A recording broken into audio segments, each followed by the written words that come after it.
Ahoj holky, kluci, babo, chlapí. Takže tímhle videem bych vám chtěl říct, jaká je dnešní mládež, protože zrovna dneska jdu parkem a tam dítě jde za mámou, mrdne a řekne: matko, dělej, já už chci domů na kompa hrát hry, anebo si u toho Facebooku. Protože dneska jsou ty děti hrozný. Oni hrajou v 7 letech hru od 18 let, zasraný hry, střílečky od 18 let a hraje to 7letý dítě. Je to normální. A nebo 7letý dítě sedí u Facebooku, psát to sotva umí, píše to tam všude chyby.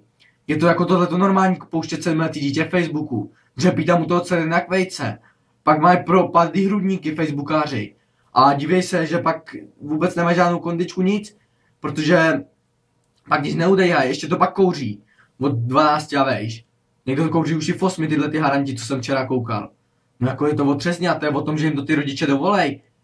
Já bych těma rodičma tak jim to zatrhnu, vůbec bych jim počítač nekupoval, až tak v těch 15, dřív ani nic. Ten na co by jim byl počítač?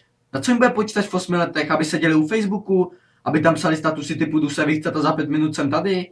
Tohle jsem zrovna včera čet, protože to jsou statusy otřesný. To ani není normální tyhle ty statusy. Status typu jdu jíst, jestli tady nebudu za 5 minut, přečti si to znova. No tak jako tohle to už fakt, nezlobte se na mě, ale jako to je fakt trapný.